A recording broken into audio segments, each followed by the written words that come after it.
Hello students, स्वागत है आपका हिंदी क्लास की सीरीज में।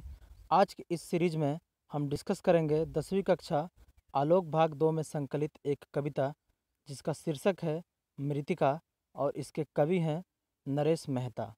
मृतिका से यहाँ अर्थ है धरती या मिट्टी।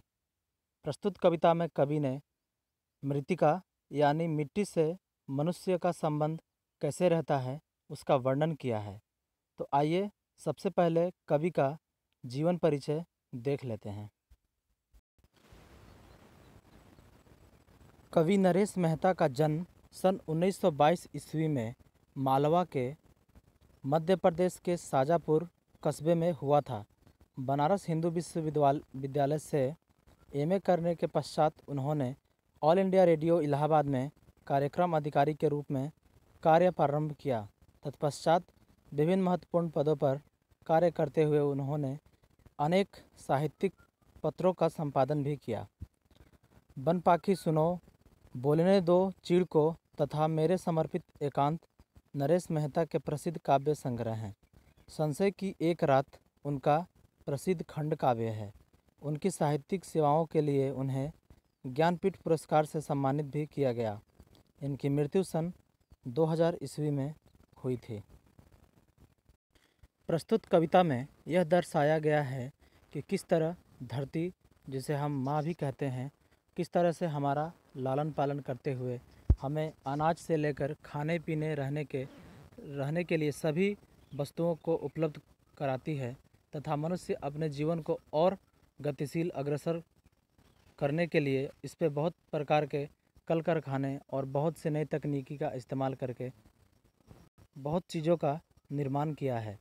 इस कविता के माध्यम से कवि हमें यह बताने का प्रयास किया है कि धरती माँ हमें या धरती किन किन रूपों में हमें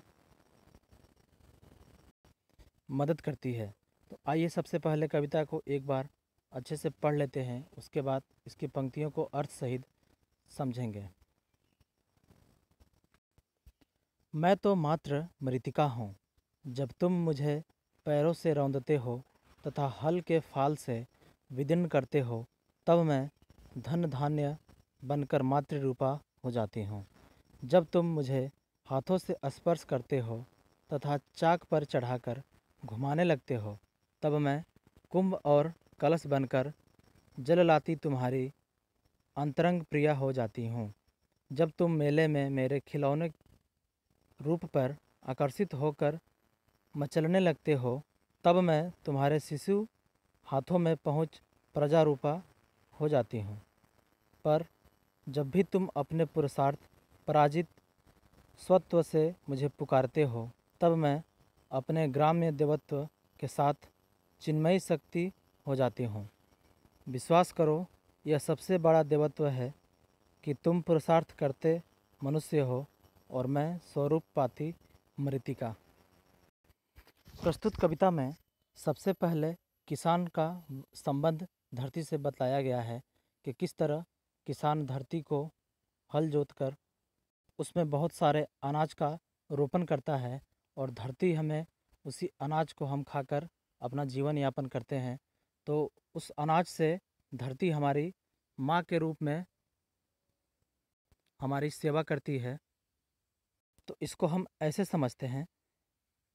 पहली पंक्ति है, मैं तो मात्र मृतिका हूँ, यानी मैं सिर्फ मृतिका हूँ, लेकिन यह माँ कब बनती है?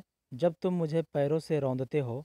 यानी खेती करने के लिए किसान हल जोतता है और खेती को रौंदना ही पड़ता है तथा हल के फाल से विदीर्ण करते हो। यानी विदीर्ण मतलब उसको चीरना फाड़ना या फिर जोतना, धरती को जैसे हम लोग जोत के कुछ भी उसमें बोते हैं। तब मैं धन धान्य बनकर मातृरूपा हो जाती हूँ। धन मतलब धन संपत्ति, धान्य मतलब अनाज, जो भी अनाज होती है, बनकर मातृरूपा यानी मातृरूप की हो जाती है धरती। जैसे ही किसान हल से खेत को जोतता है और उसमें अनाज बोता है, तो उस अनाज को सभी मनुष्य खाकर अपना जीवन यापन करते हैं, जीवित होते हैं और धरती उस अनाज को मनुष्य को देकर अपने मातृत्व का परिचय देती है, यानी हमें अपनी माँ बनाती है। क्योंकि बिना अनाज खाए कोई भी जीव जंतु जीवित नहीं रह सकता और हमें अनाज धरती देती है, जिसे उगाने में किसान का मदद रहता है। तो हमने कविता के प्रथम स्टेंजा में हमने पाया कि धरती हमारी माँ है और हमेशा माँ ही रहेगी। और उसका बाद अगला है, जब तुम मुझे हाथों से स्पर्श करते हो तथा चाक पर चढ़ाकर घुमाने लगते हो, तब मैं कुंभ और कलश बनकर जल लाती तुम्हारी अंतरंग प्रिया हो जाती हूँ। यानी मनुष्य जब धरती को अपने हाथ से छूता है और चाक पर चढ़ाकर घुमाता है, यानी जहाँ पर घड़ा बनाने वाला कुम्हार घड़े पे जिस तरह से चाक पर चढ़ाकर मिट्टी को घड़ा बनाता है, कुंभ और कलश से अर्थ है घड़ा, तब मिट्टी जल लाती हमारी अंतरंग प्रिया हो जाती है। अंतरंग यानी हमारे चाहने वाली प्रिया बन जाती है। जिस तरह से हमें किसी भी चीज़ की ज़रूरत होती है तो हमारे चाहने वाले हमारी ख्वाहिशों को पूरा करते हैं, ठीक उसी तरह अगर किसी को प्यास लगी है तो उस घड़े से लाया हुआ पानी ही प्यास बुझाता है। कहने का आशय यही है कि उस मिट्टी के पात्र में ही जल आता है और मनुष्य को प्यास से छुटकारा मिलती है अपने अपनत्व की तरह, यानी अपनी अंतरंग प्रिया की तरह। तो यहाँ पे धरती का मनुष्य के प्रति प्रिया रूप यानी स्नेह रूपी रूप देखने को मिलता है। आगे है, यानी धरती हमारा प्रिय रूप यानी स्नेह रूपी हमको सब कुछ प्रदान करती है जो हमें चाहिए, क्योंकि हमें सब कुछ धरती से ही प्राप्त है।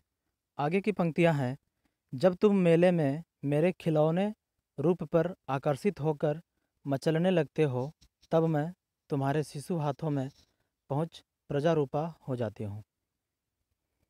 तो हमने पहला रूप अपने माँ के रूप में पाया था धरती को, दूसरा रूप अपनी हर इच्छा पूरा करने वाली प्रिया पाया था, और तीसरा प्रजा रूप में धरती कैसे छोटे बच्चे राजा होते हैं, उस धरती के मिट्टी के पुतले या मिट्टी के खिलौने को लेकर जैसे बच्चे राजा हो जाते हैं, और उनके लिए जो धरती से मिट्टी से बनी हुई खिलौना है वह उनके लिए प्रजा हो जाती है।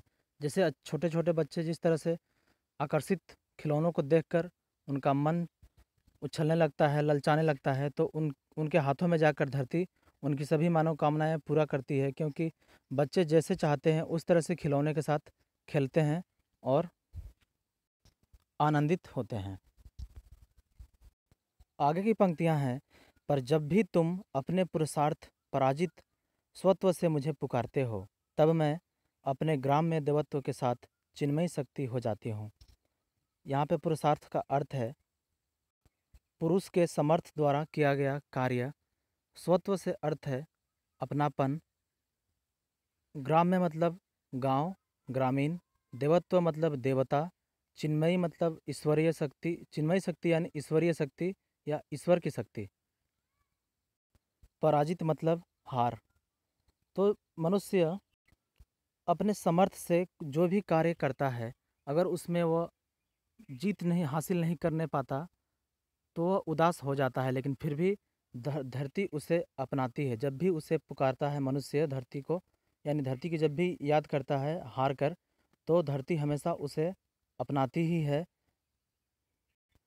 मनुष्य को सहारा देती है। यानी मनुष्य अगर किसी भी काम में असफल हो जाए तो धरती ऐसा नहीं करती कि तुम अब इस धरती पे मत रहो, उसे आगे बढ़ने के लिए और प्रोत्साहित करती है, क्योंकि हमें बहुत सारे वस्तुएं हैं धरती से ही प्राप्त है, और हर एक चीज़ में हम देखें तो हमें अग्रसर होने वाली चीज़ें विद्यमान हैं। यानी मनुष्य अपने कर्तव्य पथ पर जब भी निराश होता है, तब हमारे लिए धरती भगवान का रूप हो जाती है।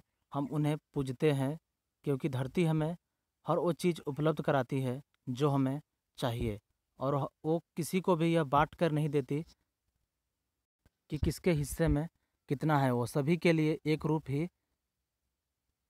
ही रूप में रहती है। यानी धरती हमें हर स्थिति में हमारी मदद करती है। प्रतिमा बन तुम्हारी आराध्य हो जाती हूँ। यानी प्रतिमा मतलब मूर्ति होता है, आराध्य मतलब पूजा करने वाला। अंतिम पंक्तियां हैं, विश्वास करो यह सबसे बड़ा देवत्व है कि तुम पुरुषार्थ करते मनुष्य हो और मैं स्वरूप पाती मृतिका। तो यहाँ देवत्व का हमने अर्थ समझा था। देव यानी जो मनुष्य पुरुषार्थ यानी अपने समर्थ के अनुसार जो भी कार्य करता है वह धरती के हित में करे, तो मनुष्य धरती के लिए देवता है और धरती उसी के कार्य के अनुसार अपना रूप पाती है। कहने का आशय यही है कि मनुष्य चाहे तो वह धरती को हरा भरा हरियाली रख सकता है, अगर वो चाहे तो धरती को सभी हरियाली ख़त्म कर कर बंजर भी बना सकता है।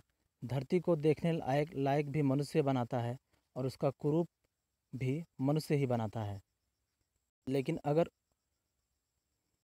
धरती के विनाश या नाश में जो भी रूप बनाता है तो उस रूप में मनुष्य देव नहीं हो पाता। अपने समर्थ के अनुसार जो भी अच्छे कार्य करके धरती को हरा भरा सभी के लिए रहने लायक बनाता है, तभी वो देव रूप पा पाएगा मनुष्य, न कि धरती को नष्ट करके। तो हमारे लिए मनुष्य धरती ने सब कुछ ही उपलब्ध कराई है हमारी माँ के रूप में। सब कुछ हमको धरती से मिलता है। तो मनुष्य का भी यही धर्म होना चाहिए कि धरती पे रहने वाले सभी जीव जंतु तथा पेड़ पौधे सबका ध्यान रखे और धरती के लिए वह देवता बने, तभी धरती का अच्छा रूप, एक स्वच्छ रूप बन पाएगा। तो हमने इस अंतिम पंक्ति से पाया कि मनुष्य किस तरह देवता भी बन सकता है अच्छे कर्मों को करके। तो आशा है आपको यह सीरीज अच्छे से समझ में आई होगी। इसके प्रश्न उत्तर को हम लोग नेक्स्ट सीरीज में डिस्कस करेंगे। तब तक के लिए धन्यवाद।